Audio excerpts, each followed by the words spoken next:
बेटा आज हम पढ़ेंगे class 12 chapter number 1 electric charges and fields. Chapter हम पहले ही पढ़ चुके हैं। आज हम इस चैप्टर के कुछ इम्पोर्टेंट क्वेश्चन करेंगे जो पहले भी एग्जाम में आ चुके हैं और आगे भी एग्जाम में आते रहेंगे। तो देखते हैं फर्स्ट क्वेश्चन। सबसे पहले बेटा कूलाम लॉ पे बेस्ड क्वेश्चन। फर्स्ट क्वेश्चन देखते हैं। Two identical conducting ball A and be having charges -q and +q +3q respectively. आपको दो बॉल दे रखी है, ए और बी। एक पे चार्ज कितना -q, दूसरे पे कितना +3q। They are brought in contact with each other and then separated by a distance d apart. पहले उन दोनों को आपस में कॉन्टैक्ट में लाया जाता है, फिर d डिस्टेंस पे दूर भेज दिया जाता है। यानी कि जब दोनों को कॉन्टैक्ट में लाया जाएगा तो दोनों का चार्ज क्या हो जाएगा, कंबाइन हो जाएगा, एवरेज चार्ज। उसके बाद हमने दोनों को दूर दूर भेज दिया। Find the nature of coulomb force between them. हमें बताना है नेचर कैसा है कूलाम फोर्स का। हमें कैलकुलेट नहीं करना, हमें सिर्फ नेचर बताना है। तो देखो, सबसे पहले बॉल पे ए पे कितना था -q, बी पे कितना था +3q। जब हम इनको कॉन्टैक्ट में लेके आए तो एवरेज फोर्स कितना बन जाएगा, इन दोनों का सम डिवाइडेड बाई 2। यानी कि -q +3q कितना हो जाएगा, +2q/2। 2 से 2 डिवाइड होके कितना आ जाएगा, +q। और वो दोनों दोनों बॉल पे अलग अलग चला गया तो +q एक बॉल पे है, दूसरी बॉल पे भी कितना +q। दोनों का चार्जेस कैसा है, सेम है। तो नेचर कैसा हो जाएगा, रिपल्सिव हो जाएगा। कैलकुलेट भी करके देख लेते हैं। हमने जो गिवन था लिख लिया बेटा। Final charge on each ball QA + QB by 2 average force. Given क्या था मेरे पास, QA पे -q और QB पे +3q डिवाइडेड बाई 2। एवरेज कितना आया मेरे पास, +q। अब हमारे पास दोनों बॉल पे चार्ज कितना हो गया, हमने निकाला ईच बॉल पे, तो दोनों बॉल पे कितना हो गया, +q। अब ए बॉल पे भी +q है, बी बॉल पे भी +q है, तो दोनों का चार्ज का नेचर कैसा हो गया, सेम। और जब सेम चार्ज का नेचर होता है तो मेरे पास जो रिजल्टेंट फोर्स आता है वो कैसा होता है, रिपल्सिव। ठीक है। अगर एक पे अगर हम इसको सेपरेट नहीं करते तो -q +3q या अलग अलग बॉल पे होता तो फिर कैसा लगता, अट्रैक्टिव, क्योंकि दोनों का नेचर कैसा है, डिफरेंट है। लेकिन हमने उसको क्या किया, कॉन्टैक्ट में ले आए तो दोनों पे अब क्या हो गया, +q यानी सेम। इसीलिए कैसा फोर्स आ गया, रिपल्सिव आ गया। कॉन्टैक्ट में लाने से पहले पूछा जाता तो अट्रैक्टिव हुआ था, और कॉन्टैक्ट में लाने के बाद पूछा गया है तो फोर्स कैसा हो गया मेरे पास, रिपल्सिव। नेक्स्ट क्वेश्चन देखते हैं। Two equal ball having equal positive charge q coulomb are suspended by two insulating string of equal length। आपको दो बॉल दे रखी हैं जो इक्वल है और उन पे पॉजिटिव चार्ज कितना है, q, दोनों पे इक्वल है। Separated by insulating string of equal length. Equal length की इंसुलेटिंग स्ट्रिंग से सेपरेट है। What would be the effect on force when A plastic sheet is inserted between two. जब हम कोई प्लास्टिक शीट उनके बीच में डाल देंगे तो फोर्स पे क्या इफेक्ट पड़ेगा, देखते हैं बेटा। देखो बेटा, जब हम एयर की बात करते हैं तो फोर्स कूलाम लॉ के अकॉर्डिंग कितना होता है, दोनों बॉल पे अगर सेम चार्ज है क्यू तो Q²/4πε0 R²। आर क्या है, distance between the two charge. अगर हम मीडियम की बात करते हैं तो फॉर्मूला हो जाता है मेरे पास Q²/4πε0 KR²। के मेरे पास एक्स्ट्रा आ जाता है, ये क्या है, के डाई इलेक्ट्रिक कॉन्स्टेंट है। तो ये मेरा मीडियम में है और ये एयर में है। दोनों में रिलेशन निकालें तो सिर्फ किसका डिफरेंस है, के ही आपको एक्स्ट्रा दिख रहा है। तो मेरे पास फॉर्मूला क्या बन जाता है, F' = F/K। यानी कि मीडियम में जो फोर्स है वो डाइलेक्ट्रिक कांस्टेंट से डिवाइड होने के बाद मिलता है। तो अब के की वैल्यू पे डिपेंड करता है फोर्स मेरा कम आएगा या ज़्यादा आएगा। अब हम के का नेचर देखते हैं। के क्या है मेरे पास, डाइलेक्ट्रिक कांस्टेंट, यानी मैंने लिख दिया के को क्या है, डाइलेक्ट्रिक कांस्टेंट। ये मेटल के लिए और कंडक्टर मटेरियल के लिए और नॉन कंडक्टर के लिए या फिर इंसुलेटर के लिए अलग अलग होता है। अब हमें तो प्लास्टिक शीट बोला गया है कि प्लास्टिक शीट इंसर्ट की। प्लास्टिक शीट नेचर में कैसी होती है, इंसुलेटिंग। तो इंसुलेटिंग के लिए के की वैल्यू क्या होती है बेटा, >1। अब के अगर एक से ज़्यादा है यानी कि >1 है, मैं किसी भी >1 क्वांटिटी को किसी भी फिक्स क्वांटिटी से डिवाइड करूंगी तो वैल्यू क्या हो जाती है डिवाइड करने पे, कम हो जाती है, तो यानी कि मेरे पास एफ टेस्ट जो नया फोर्स आएगा वो रिड्यूस्ड फोर्स आएगा। तो मैं कह सकती हूँ force is reduced when the plastic sheet is inserted, यानी कि इंसुलेटर जब मैंने डाला तो के की वैल्यू ज़्यादा थी इसलिए फोर्स कम हो गया। अब एग्जाम में क्वेश्चन एक और भी आ सकता है कि के इंसुलेटर ना होकर प्लास्टिक शीट की जगह आपको कोई मेटल डाल देता है, यानी कि कंडक्टिंग मटेरियल डाल देता, तो के की वैल्यू लेस देन 1 हो जाती है और उस टाइम आपका फोर्स बढ़ जाता। ठीक है, नेक्स्ट क्वेश्चन देखते हैं बेटा। Plot a graph showing the variation of Coulomb force F versus 1/r square where r is the distance between two charge. दो पेयर दे रखे आपके 1 माइक्रोकूलम्ब 2 माइक्रोकूलम्ब, दूसरे पेयर में क्या 2 माइक्रोकूलम्ब -3 माइक्रोकूलम्ब। आपको ग्राफ बनाना है, तो देखो कैसे ग्राफ बनेगा। मेरे पास मान लिया ये 1/r स्क्वायर, डिस्टेंस हम नीचे प्लॉट करते हैं, फोर्स हम ऊपर प्लॉट करते हैं। पहला केस मेरे पास क्या है, दोनों के बीच में फोर्स कैसा है, चार्ज का नेचर कैसा बेटा, सेम है, प्लस पॉजिटिव चार्ज ये है, पॉजिटिव चार्ज ये है।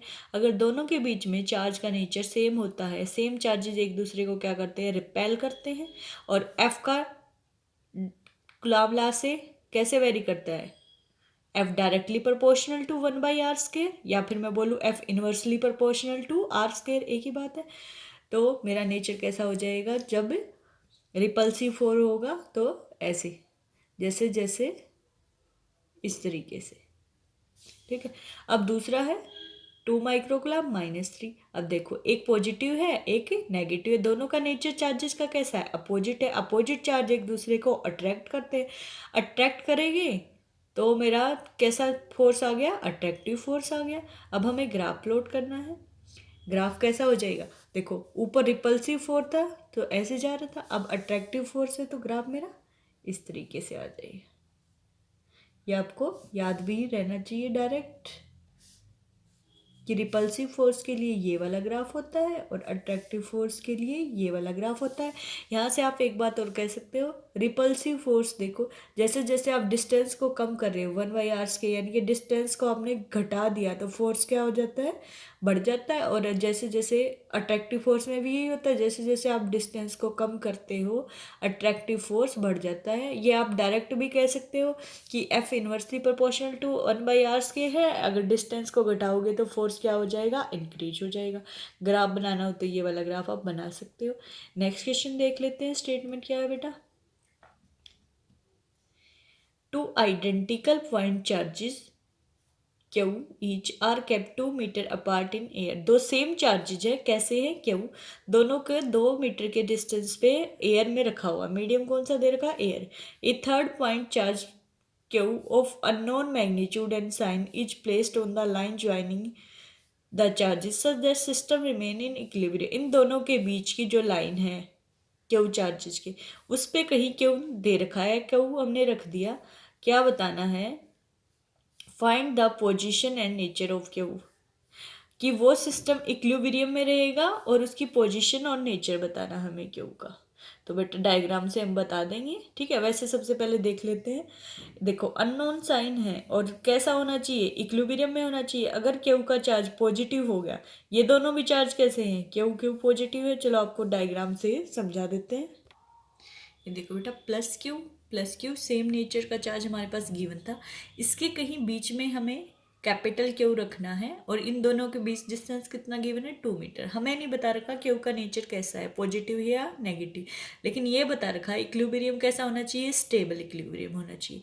तो हमने मान लिया उसको एक्स डिस्टेंस पे रख दिया, जो दूसरा डिस्टेंस बच गया वो कितना हो जाएगा, 2 - x। तो सबसे पहले तो हम नेचर की बात करते हैं। सपोज मैंने पॉजिटिव नेचर का रख दिया, प्लस क्यू रख दिया यहाँ पे, ठीक है। एक बार मान लेते हैं ये कैसा है, प्लस क्यू।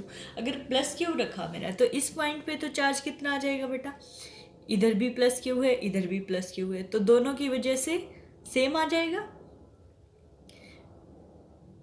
मैग्नीट्यूड सेम हो जाएगा। और प्लस प्लस है तो कैसा जाएगा, रिपल्सिव जाएगा, ठीक है। लेकिन इस चार्ज पे क्या आ जाएगा, इस चार्ज पे फोर्स किसकी वजह से लगेगा, एक इसकी वजह से लगेगा, दूसरा इसकी वजह से। दोनों का डिस्टेंस कैसा है, अलग अलग है, लेकिन नेचर कैसा है, रिपल्सिव है दोनों का। तो क्या कोई कैंसिल करेगा एक दूसरे को, इधर तो इस बीच में तो कैंसिल हो जाएगा, एक का रिपल्सिव है तो इधर दूर जाएगा, इसका रिपल्सिव है तो दूर जाएगा, दोनों की डायरेक्शन कैसी होगी, अपोजिट कैंसिल।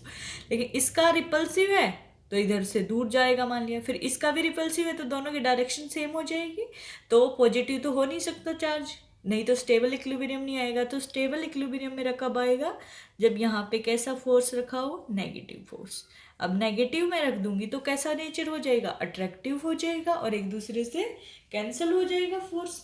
अब उसका मैग्नीट्यूड हम निकाल लेते हैं। अब देखो हमें कूलाम लॉ से पता है क्या होता है, Q into Q by 4πε0 r square. और जब हम कूलाम लॉ लगाते हैं तो नेचर नहीं लगाते, सिर्फ मैग्नीट्यूड निकालते हैं। तो फॉर्मूला क्या बन गया मेरे पास, क्यू अपॉन 4πε0 एक्स के, ये इसके लिए आ गया। अब इस वाले के लिए लिख देते हैं क्यू बाई 4πε0 2 माइनस एक्स का होल स्क्वायर। स्टेबल इक्विलिब्रियम में तो इक्वल होने चाहिए, दोनों तरफ फोर्स बराबर लगेगा तभी तो स्टेबल इक्विलिब्रियम होगा, हमने लिख दिया। अब देखो बेटा सोल्व कर लेते हैं इसको, जो जो सेम है वो कट जाएगा, बच्चा क्या मेरे पास 1/x², 1/2 माइनस एक्स के, इसको दोनों साइड इन्वर्स कर देंगे तो क्या आ जाएगा, x² equal to 2 minus x का whole square.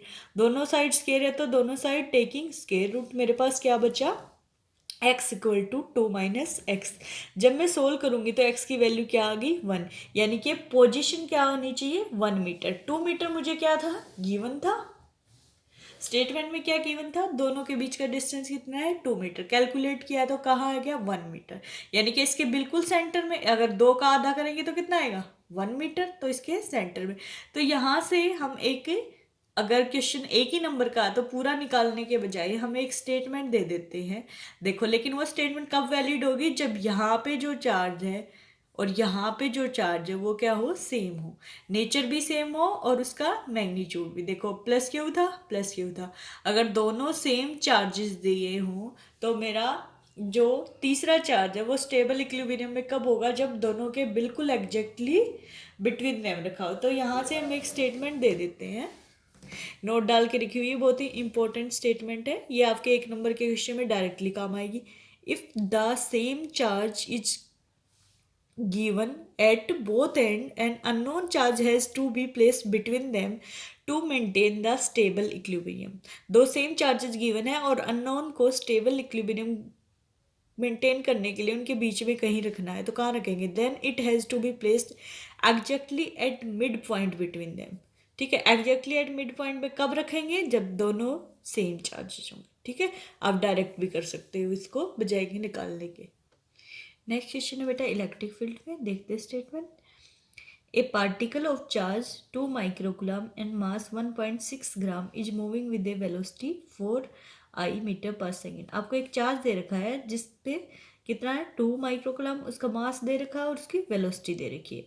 Eight t equal to 0, at time equal to 0 the particle enter in a region having an electric field. एक पार्टिकल इलेक्ट्रिक फील्ड में एंटर करता है और इस इलेक्ट्रिक फील्ड की value दे रखी है आपको। Find the velocity of particle at t equal to 5 second. Enter कब करता है 0 सेकेंड पे, हमें बताना कब है 5 सेकेंड के बाद। जो जो गिवन है वो लिखते हैं, फॉर्मूला लिखेंगे और फिर वेलोसिटी निकाल देंगे at t equal to 5 second. देखते हैं बेटा जो सबसे पहले गिवन था वो लिख लिया, क्यू इक्वल टू 2 माइक्रोकूलम, ऐसा यूनिट में कन्वर्ट करेंगे 2 इंटू 10⁻⁻6 कूलम। मास 1.6 ग्राम है, किलोग्राम में कन्वर्ट करेंगे 10⁻³ से मल्टीप्लाई हो जाएगा। यू इनिशियल वेलोसिटी गिवन है 4i cap at time t is equal to 0। Electric field given है t equal to 5 second time पे क्या निकालनी है, फाइनल वेलोसिटी। तो सबसे पहले हम देखते हैं, हमारे पास फॉर्मूला होता है F is equal to ma, Newton second law, और अकॉर्डिंग टू इलेक्ट्रिक फील्ड क्या होता है F is equal to Q E. दोनों फोर्स के फॉर्मूले हैं, कंपेयर होके क्या आ जाएगा Q E equal to M A, जो गिवन था उसी पे बेस्ड फॉर्मूला लिखेंगे। ये नहीं है कि यहाँ पे हम कूलम्ब्स लॉ लगा देंगे, जो हमें क्वांटिटी गिवन है वो। ठीक है, तो क्यू की वैल्यू पुट कर दी, ई की वैल्यू पुट कर दी, यहाँ पे मास पुट कर दिया और ए गिवन नहीं है तो एक्सेलरेशन हम क्या करेंगे, निकाल देंगे। तो एक्सेलरेशन यहाँ से मेरे पास क्या आएगा, ये इस साइड जाके डिवाइड हो जाएगा, सोल्व होके मेरे पास ये वैल्यू आ जाएगी। ठीक है, आप सोल्व कर सकते हैं, डायरेक्ट देख भी सकते हैं। उसके बाद मेरे पास इक्वेशन ऑफ मोशन आपने 11th में पढ़ी है। ठीक है, तो मेरे पास फर्स्ट इक्वेशन ऑफ मोशन का फॉर्मूला होता है v equal to u plus a t. V यहाँ पे final velocity, u initial velocity, a acceleration और t टाइम। तो देखो फाइनल वेलोसिटी v निकालनी है, u four i cap given था, a की वैल्यू हमने ऊपर निकाल दी, पुट कर देंगे, और टाइम 5 सेकेंड गिवन था। सारे पुट करेंगे, जब सोल्व करेंगे तो मेरे पास आ जाएगा 4 आई कैप, इसको 10⁻³ से मल्टीप्लाई करेंगे और 5 से, तो 500, और यानी कि आगे 10⁻³ था तो 0.5 आ जाएगा। इसी तरीके से इसको मल्टीप्लाई करेंगे, 10⁻³ है तो आगे पॉइंट आ जाएगा। ऐड कर देंगे, सेम क्वांटिटी आई कैप ऐड हो जाएगी, जे कैप है नहीं तो एज इट इज लिखी जाएगी। कितना आ गया 4.5 आई कैप प्लस 0.375 जे कैप। क्वेश्चन देखने में बहुत अटपटा था लेकिन काफ़ी आसान है। इसी तरीके से आप जो भी क्वेश्चन आपको गिवन हो कर सकते हैं। नेक्स्ट क्वेश्चन देखते हैं बेटा। 2 point charge of 1 microcoulomb and 4 microcoulomb are kept 30 centimetre apart. यानी कि एक चार्ज दिया है, Q1 की वैल्यू है 1 माइक्रोकुलम, Q2 की वैल्यू है 4। कितने डिस्टेंस पे रखे हैं 30 सेंटीमीटर अपार्ट। दोनों का नेचर सेम है तो बीच में कैसा फोर्स लगेगा repulsive. How far from 1 coulomb charge on the line joining the two charge will the net electric field will be 0। हमें बताना है इन दोनों के बीच में अगर Q1 से स्टार्ट करें तो कहाँ पे, कौन से डिस्टेंस पे, कितने डिस्टेंस पे दोनों के बीच में इलेक्ट्रिक फील्ड 0 होगा। इलेक्ट्रिक फील्ड 0 होने का मतलब स्टेबल इक्विलिब्रियम कहाँ पर होगा, निकाल देते हैं बेटा। सबसे पहले डायग्राम बनाते हैं बेटा। Q1 और Q2 गिवन है, कितने डिस्टेंस पे रखे हुए हैं 30 सेंटीमीटर बिटवीन है। Q1 की वैल्यू गिवन है 1 माइक्रोकुलम, Q2 की वैल्यू गिवन है 4 माइक्रोकुलम। अब हमें देखना है कि इसके बीच में मैं अगर Q1 से स्टार्ट करें तो कहाँ पे स्टेबल इक्विलिब्रियम होगा, ठीक है। यानी कि इलेक्ट्रिक फील्ड की वैल्यू कहाँ पे 0 होगी, यही तो निकालना है। 0 का मतलब क्या है, स्टेबल इक्विलिब्रियम। तो देखो मैंने मान लिया x डिस्टेंस पे है तो दूसरा क्या बचा 30 माइनस एक्स बच जाएगा। तो स्टेबल इक्विलिब्रियम का मतलब क्या है, इलेक्ट्रिक फील्ड की वैल्यू बीच में क्या होनी चाहिए, सेम होनी चाहिए, दोनों चार्जेस की वजह से कैंसिल होना चाहिए। तो इलेक्ट्रिक फील्ड का फॉर्मूला होता है Q/4πε0r²। तो मैंने लिख दिया Q1 अपॉन 4πε0, आर की जगह हमने क्या मान लिया x, यानी कि x के। दूसरा क्या है Q2 upon by 4πε0 30 minus x का होल स्क्वायर। जो कैंसिल हो रहा है वो कट रहा है, 1/4πε0 कैंसिल हो जाएगा। क्या बचा मेरे पास Q1/x²। दूसरी साइड क्या बचा Q2 अपॉन 30 माइनस एक्स का होल स्क्वायर। Q1 Q2 की वैल्यू गिवन है, पुट कर देते हैं। 1 माइक्रोकुलम था, 1 Q2 की 4, ठीक है। दोनों साइड स्क्वायर रूट ले लेंगे, क्या आ गया 1/x 2/30 minus x. Cross multiply करेंगे, 30 minus X equal to 2x। Solve करेंगे तो मेरे पास x की वैल्यू कितनी आ जाएगी 10, यानी कि 10 सेंटीमीटर गिवन था, सेंटीमीटर गिवन था 30, तो 10 सेंटीमीटर के डिस्टेंस पे अगर मैं रखूँगी तो इलेक्ट्रिक फील्ड 0 होगा, या फिर कह सकते हैं वो स्टेबल इक्विलिब्रियम में होगा। तो आपको कोई भी स्टेटमेंट गिवन हो सेम मेथड से कर सकते हैं। मेन बात याद रखनी है, स्टेबल इक्विलिब्रियम का मतलब है जहाँ पे वो चार्ज या इलेक्ट्रिक फील्ड रखा हुआ है सेंटर में, दोनों साइड से क्या रहेगा, सेम रहेगा, इक्वल वैल्यू। बस इक्वल पुट करेंगे और आंसर आ जाएगा।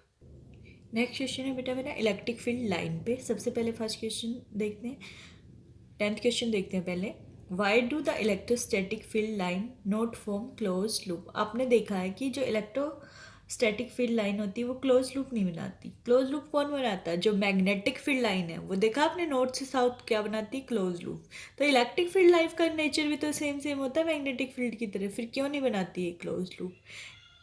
रीजन है कि जो इलेक्ट्रोस्टैटिक फील्ड लाइन होती है वो क्लोज लूप इसलिए नहीं बनाती due to the conservation of electric field. जो इलेक्ट्रिक फील्ड है या फिर इलेक्ट्रिक चार्ज में बोलूँ, वो दोनों ही कैसे होते हैं, इलेक्ट्रिक फील्ड और इलेक्ट्रिक चार्ज कंजर्वेटिव होते हैं नेचर में। तो इलेक्ट्रिक फील्ड कंजर्वेटिव है नेचर में, इसका मतलब क्या है, वो सिर्फ इनिशियल और फाइनल पोजीशन पे डिपेंड कर रहा है, उनके बीच का पाथ कैसा है, उनके बीच का डिस्टेंस कैसा है, कौन सा पाथ है, इस चीज़ पे डिपेंड नहीं करेगा। बस इनिशियल और फाइनल पोजीशन पे डिपेंड करेगा, बीच के डिस्टेंस पे डिपेंड नहीं करेगा कि पाथ किस तरीके का है। इसी वजह से जो इलेक्ट्रोस्टैटिक फील्ड लाइन है वो क्लोज लूप नहीं बनाएंगी। नेक्स्ट है, why do the electric field line never cross each other. कोई भी दो इलेक्ट्रिक फील्ड लाइन एक दूसरे को क्रॉस क्यों नहीं करती है, क्योंकि जहाँ भी इलेक्ट्रिक फील्ड लाइन एक दूसरे को क्रॉस करेगी तो अगर हमें वहाँ पे कोई भी डायरेक्शन निकालते कैसे हम इलेक्ट्रिक फील्ड की, उसी पॉइंट पे हम क्या करते हैं, टेंजेंट, किसी भी पॉइंट पे डायरेक्शन निकालनी है तो उस पॉइंट पे एक टेंजेंट ड्रॉ करते हैं। और अगर दो लाइनों ने क्रॉस किया तो दोनों लाइनों का पॉइंट तो सेम आ गया, और लाइनें अलग अलग हैं तो उनकी वजह से जो टेंजेंट ड्रॉ करेंगे तो दोनों लाइनें के दो टेंजेंट बन जाएंगे, और यानी कि एक ही पॉइंट की डायरेक्शन कितनी होगी, दो। लेकिन हमारे पास एक ही इलेक्ट्रिक फील्ड की दो डायरेक्शन पॉसिबल नहीं है, ठीक है। तो दो डायरेक्शन की वजह से एक पॉइंट पे पॉसिबल नहीं है, इसलिए इलेक्ट्रिक फील्ड जो लाइन है वो क्रॉस नहीं करती। इसी तरीके से जो पहले आपको बताया था मैग्नेटिक फील्ड लाइन, वो भी एक दूसरे को क्रॉस नहीं करती। नेक्स्ट क्वेश्चन देखते बेटा, 9th पे आते। Draw the pattern of electric field line when a point charge plus Q is kept near an uncharged conducting place. अगर हमने पॉजिटिव क्यू चार्ज को अनचार्ज कंडक्टिंग प्लेस के पास रख दिया तो कैसी बिहेव करेंगे लाइन। ड्रॉ द पैटर्न तो दिखा देते हैं। वैसे आपको पता होना चाहिए, अगर प्लस क्यू सिर्फ पॉजिटिव चार्ज है तो उसमें से लाइनें क्या करती है, बाहर की साइड जाती हैं। अगर सिर्फ पॉइंट चार्ज है तो स्पेरिकल शेप बनाती है, चारों तरफ लाइनें निकलती है। अगर कुछ नहीं रखा हुआ है आसपास, ठीक है, खाली वैक्यूम में या किसी मीडियम में रखा और आसपास कोई दूसरी चीज़ नहीं है तो स्पेरिकल बनता है पॉइंट चार्ज की वजह से इलेक्ट्रिक फील्ड लाइनें, और बाहर की तरफ जाती है। और अगर माइनस होता है तो सेम शेप रहती है, स्पेरिकल बनता है पॉइंट चार्ज की वजह से, और माइनस है तो लाइनें अंदर की तरफ आती हैं। अब हमें क्वेश्चन में क्या गिवन है वो देख लेते हैं। प्लस क्यू गिवन है, यानी कि लाइनें बाहर की तरफ जाएंगी, और उसके पास क्या रखा हुआ है, अनचार्ज कंडक्टिंग प्लेन। अब आपको पता है कंडक्टिंग प्लेन है तो वो कंडक्ट करेगी, लाइनें अपनी तरफ अट्रैक्ट करेगी। बना के दिखा देते हैं, आसान सा है बिल्कुल। तो ये देखते हैं बेटा, पहले प्लस क्यू की वजह से देख लेते हैं, लाइनें बाहर की तरफ जाती है, स्पेरिकल पैटर्न जैसा बताया था। माइनस क्यू से लाइनें अंदर की तरफ। अब जो क्वेश्चन में पूछा गया वो देखते हैं। एक कंडक्टिंग प्लेट उसके पास रख दी तो वो कंडक्टिंग प्लेट चार्ज होने की कोशिश करेगी, यानी कि लाइनें उसकी तरफ अट्रैक्ट हो जाएंगी। तो जो मेरी चारों तरफ जा रही थी वो क्या करेंगे, इसकी तरफ अट्रैक्ट हो जाएंगी। तो देखो सेम पैटर्न है, लेकिन जो भी लाइनों का नेचर हो वो इसकी तरफ झुकाव हो जाएगा सभी का, ठीक है। तो आसान सा था। नेगेटिव होता तो डायरेक्शन सेम रहती, लेकिन ये अंदर की तरफ आ जाती, ठीक है। तो आप कोई भी क्वेश्चन कर सकते हैं। नेक्स्ट क्वेश्चन बेटा हमारे अब इलेक्ट्रिक फ्लक्स पे हैं। तो देखो, electric flux through spherical surface as shown in figure, कितना होगा पूछा है, फिगर में दिखाया माइनस क्यू, प्लस क्यू और प्लस क्यू। अब आपको पता है इलेक्ट्रिक फ्लक्स जो का कॉन्ट्रीब्यूशन होता है वो सिर्फ जो भी हमारे पास गिवन सरफेस है उसके अंदर वाले से ही इफेक्ट होता है। फ्लक्स अगर बाहर है, बाहर कोई चार्ज रखा उसका कोई फर्क नहीं पड़ता। आपने पढ़ा है कि टोटल फ्लक्स हमारा कितना हो जाता है, total charge upon epsilon naught, यानी कि मेरा फ्लक्स का ये फॉर्मूला है, flux equal to Q by epsilon naught. और फ्लक्स को हम एफ से डिनोट ना करके फाई से डिनोट करते, तो मेरा आ गया phi equal to total charge Q upon epsilon naught. अंदर वाला चार्ज नहीं होगा इसमें, total charge enclose the surface, surface कैसा स्पेरिकल, तो total charge Q, capital Q की वैल्यू इसमें क्या हो जाएगी, Q2 माइनस Q1, ठीक है। तो मेरे पास फाई का इस क्वेश्चन में आंसर आ जाएगा Q2 minus Q1 upon epsilon note. अब वैल्यू कुछ भी गिवन हो सकती है Q1 Q2 की। अगर यहाँ पे प्लस सिंबल होता तो क्या आ जाता, Q2 plus Q1 by epsilon note. बाहर चाहे कितना भी चार्ज गिवन हो वो फ्लक्स में कंट्रीब्यूट नहीं करेगा, सिर्फ अंदर का टोटल चार्ज आपने देखना है, यानी कि अंदर जितना भी चार्ज है उसका सम upon epsilon note. Minus symbol इसलिए आया कि चार्ज माइनस का था। आसान है आपका, ठीक है। नेक्स्ट क्वेश्चन करते हैं बेटा। नेक्स्ट क्वेश्चन है बेटा इलेक्ट्रिक फ्लक्स पे ही है। Given a uniform electric field E, electric field की वैल्यू आपको गिवन है। Find the flux of this field through a square of 10 centimetre on a side. एक स्केयर दे रखा है जिसकी साइड कितनी 10 सेंटीमीटर, एरिया यहाँ से निकलाएगा साइड का स्केयर, यानी कि 10 इंटू 10 100 सेंटीमीटर स्केयर, मीटर में कन्वर्ट करेंगे 100 इंटू 10 की power -4 metre square. Which plane is parallel to Y Z plane, तो जो स्केयर है उसका प्लेन कैसा है, parallel to Y Z plane. What would be the flux through the same square, ठीक है। What would be the flux through the same square if the plane makes a 30 degree angle with the X axis, ठीक है। आपको flux निकालना है उसी square से दो बार निकालना है, एक बार डायरेक्टली जब parallel to Y Z plane हो, एक बार जब वो एक्स एक्सिस से 30 डिग्री का एंगल बनाए। देखते हैं बेटा, आसान सा है बिल्कुल ही। जो गिवन है सबसे पहले वो लिख लिया। इलेक्ट्रिक फील्ड गिवन है आपके पास 5 × 10⁻³ आई कैप यूनिट है न्यूटन पर कूलम। साइड आपको गिवन है 10 सेंटीमीटर, एरिया निकालेंगे साइड का स्केयर 100 सेंटीमीटर स्केयर, कन्वर्ट कर लिया 10⁻² मीटर स्केयर। फर्स्ट केस आपके पास square plane is parallel to Y Z plane, जो स्केयर का प्लेन है वो वाई जेड प्लेन के पैरेलल है। तो एरिया वेक्टर हमेशा कैसा होता है, जो प्लेन है उसके गिवन सरफेस के परपेंडिकुलर, यानी कि ये वाई जेड है, वाई जेड के परपेंडिकुलर एक्सिस कौन सी होती है मेरी, एक्स एक्सिस, यानी कि एरिया वेक्टर ऑफ स्केयर कहाँ आ गया, एक्स एक्सिस, यानी कि एरिया की वैल्यू क्या हो जाएगी 10⁻², एक्स एक्सिस की डायरेक्शन क्या होती है आई कैप। तो फाई का फॉर्मूला हमें पता है E.S, वैल्यू पुट कर देते हैं, ई की वैल्यू गिवन थी मेरे पास, और एरिया 10⁻², एक्स एक्सिस के लोगे तो आई कैप। सोल्व करेंगे तो क्या आ जाएगा 5 × 10⁻+1 आई 1 होता है, तो मेरे पास क्या आ गया 50। यूनिट क्या हो जाएगी, हमेशा फ्लक्स की यूनिट एक नंबर में पूछ ली जाती है, न्यूटन मीटर स्क्वायर पर कूलम। ठीक, नेक्स्ट सेकंड केस देखते हैं बेटा।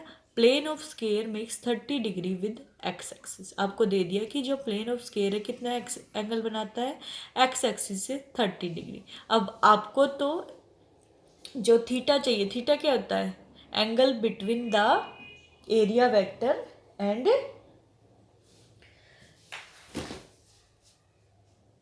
Electric field. ठीक है, तो हमारा थीटा क्या आ जाएगा 90 - 5, कितना गिवन 30 डिग्री, -30 60 डिग्री। फॉर्मूला लगाएंगे E.S, ES cos theta 5 × 10⁻³ × 10⁻² area cos 60 1/2 होता है। सोल्व करेंगे तो आ जाएगा बेटा 25 न्यूटन मीटर स्क्वायर पर कूलम। आपको एक बात हमेशा याद रखनी है कि थीटा क्या होता है, हमेशा लिखना है आपको, थीटा एंगल होता है बिटवीन एरिया वेक्टर एंड जो भी इलेक्ट्रिक फील्ड आपको गिवन है। ठीक है, तो ये मोस्ट इम्पोर्टेंट है, आपको याद रखना है थीटा एरिया वेक्टर और इलेक्ट्रिक फील्ड के बीच में जो भी मेरा एंगल बनता है। नेक्स्ट क्वेश्चन देखते हैं बेटा। नेक्स्ट क्वेश्चन है बेटा आपका इलेक्ट्रिक फ्लक्स पे ही है। Consider a uniform electric field, E आपको गिवन है 3 × 10⁻³ आइटा कैप, यानी कि एक्स एक्सिस के लोगे। Calculate the flux of this field through a square of surface area दे रखा 10 सेंटीमीटर स्केयर, मीटर में कन्वर्ट करेंगे 10 × 10⁻⁻4। ठीक है, तो 10⁻³ मीटर क्यूब स्केयर बन जाएगा। उसके बाद दो केस में फ्लक्स निकालना, फर्स्ट है its plane is parallel to Y Z plane, second है the normal to its plane makes a 60 degree angle with the X axis. First देखते हैं plane parallel to Y Z plane, इसका मतलब मेरा area vector कहाँ हो जाएगा x axis के लॉन्ग। ठीक है, एंगल थीटा कितना बनेगा मेरा, एक्स एक्सिस के लॉन्ग है तो 0 डिग्री, क्योंकि ये भी एक्स एक्सिस के लॉन्ग था, निकाल देंगे। दूसरे केस में मेरे पास क्या गिवन है, normal to its plane makes a 60 degree angle with the X axis. Angle कितना गिवन है मेरे पास 60 डिग्री। देखो अब की बार गिवन है नॉर्मल टू इट्स प्लेन, यानी कि एरिया वेक्टर का डायरेक्ट एंगल गिवन है। ठीक है, अगर नॉर्मल वर्ड ना होता और लिखा होता its plane makes a 60 degree angle with the X axis, तो हम क्या निकालते, जैसे पहले क्वेश्चन में किया था, हम एरिया वेक्टर का एंगल निकालते हैं, और एरिया वेक्टर का क्या हो जाता है परपेंडिकुलर होता है। ठीक है, परपेंडिकुलर टू गिवन प्लेन, तो फिर हमारा 90 माइनस किया था जैसे, लेकिन अब की बार पहले ही गिवन है normal to its plane makes a 60 degree angle with the X axis, यानी कि थीटा आपको डायरेक्ट दे रखा है। ठीक है, जब भी आपको नॉर्मल वर्ड दिख जाए नॉर्मल टू इट्स प्लेन, यानी कि आपको एरिया वेक्टर और एक्स इलेक्ट्रिक फील्ड के बीच का जो भी एंगल बनता है वो गिवन है, और अगर नॉर्मल वर्ड नहीं आता सरफेस का प्लेन है तो फिर उसको आप 90 से सब्ट्रैक्ट करोगे। बहुत आसान है, देखते हैं। देखो बेटा, आपको इलेक्ट्रिक फील्ड गिवन था, लिख लिया, एरिया गिवन था, मीटर में कन्वर्ट कर लिया 10⁻⁴ से मल्टीप्लाई करके। अब फर्स्ट केस करते हैं, when surface is parallel to Y Z plane, surface Y Z plane के पैरेलल, इसका मतलब normal to the plane area vector हो जाएगा, वो कहाँ चले जाएगा, इसके परपेंडिकुलर एक्सिस कौन सी, एक्स एक्सिस, तो मैं एरिया लिख सकती हूँ 10⁻³ डायरेक्शन क्या हो जाएगी आई कैप, और डायरेक्टली लिख सकती हूँ थीटा क्या हो जाएगा 0। तो फाई क्या आ जाएगा मेरे पास ई डॉट एस, इसको मैं ई एस कोस थीटा भी लिख सकती हूँ। कोस 0 कितना होता है 1, या फिर डायरेक्ट वैल्यू पुट करके सोल्व कर लेते 3 into 10⁻³ I cap 10⁻³ I cap solve करेंगे 10⁻³ से -3 cancel, I dot I cap कितना होता है 1, क्या आ गया मेरे पास 3 न्यूटन मीटर स्क्वायर पर कूलम। सेकंड केस है मेरे पास normal to its plane makes a 30 degree angle with the X axis that is theta कितना हो गया 60 डिग्री। ठीक है, direct given E dot S कोस 60 पुट करेंगे 3 इंटू 10⁻³ 10⁻³ इंटू 1/2, ये कैंसिल सोल्व होके क्या आ गया 1.5। यूनिट आपको याद रखनी है फ्लक्स की न्यूटन मीटर स्क्वायर पर कूलम। तो ये बहुत ही इंपॉर्टेंट क्वेश्चन है, आपसे फ्लक्स बहुत बार पूछ लिया जाता है, आपको एंगल ध्यान रखना है थीटा कैसे बनेगा। एक बार देखते हैं इस चैप्टर में जो आपको इलेक्ट्रिक फ्लक्स निकालते हुए सबसे मेन बात ध्यान रखनी है वो थीटा। थीटा जो मेरा एंगल होता है वो होता है angle between area vector and electric field. आप जल्दी में क्या पढ़ लेते हो, theta angle between area and electric field, area नहीं एरिया वेक्टर। तो आपको जो इम्पोर्टेंट चीज़ ध्यान रखनी है वो बस यही वर्ड है कि जो थीटा है एरिया वेक्टर और इलेक्ट्रिक फील्ड के बीच एंगल होता है। आप एरिया वेक्टर को कई बुक में एन कैप से भी दिखा देते हैं हम, ठीक है, एरिया को एस से दिखा देते हैं। तो जो एरिया वेक्टर है वो क्या होता है perpendicular to given area. Area vector हमेशा जो भी सरफेस गिवन है उसके क्या होता है परपेंडिकुलर होता है। जैसे ये सरफेस गिवन है तो इसके परपेंडिकुलर, ये गिवन है तो इसके परपेंडिकुलर। अब आपसे क्वेश्चन में कई बार स्टेटमेंट में दिया होता है नॉर्मल टू इट्स प्लेन, जहाँ भी आपको दिख जाए normal to its plane theta की वैल्यू क्या हो जाएगी 0 डिग्री। आप डायरेक्ट भी याद रख सकते हैं। जहाँ भी आपको दिख जाए parallel to its plane theta की वैल्यू क्या हो जाएगी 90 डिग्री। ठीक है, क्योंकि प्लेन के पैरेलल है, जब एरिया वेक्टर निकालेंगे वो तो क्या हो जाएगा उसका परपेंडिकुलर, तो एरिया वेक्टर कितना आएगा 90 डिग्री। ऊपर वाले में क्या था नॉर्मल टू इट्स प्लेन, जब हम एरिया वेक्टर निकालेंगे तो क्या हो जाएगा 90 माइनस जो भी एंगल गिवन है, नॉर्मल का मतलब क्या है 90, तो 90 माइनस 90 क्या आ जाएगा 0 डिग्री। तो आपको ज़्यादा कंफ्यूज नहीं होना, सिर्फ क्वेश्चन में याद रखना कि अगर normal to its plane given है तो थीटा 0 डिग्री है, पैरेलल टू इस प्लेन गिवन है स्टेटमेंट में तो थीटा कितना लेते हैं 90 डिग्री। एक दो एग्जाम्पल और देख लेते हैं।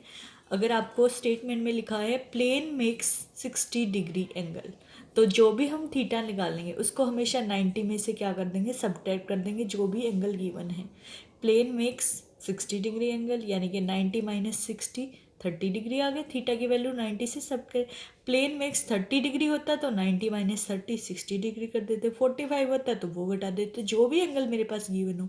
प्लेन मेक्स लिखा है तो हमेशा क्या लिखेंगे उसको 90 में से घटा देंगे।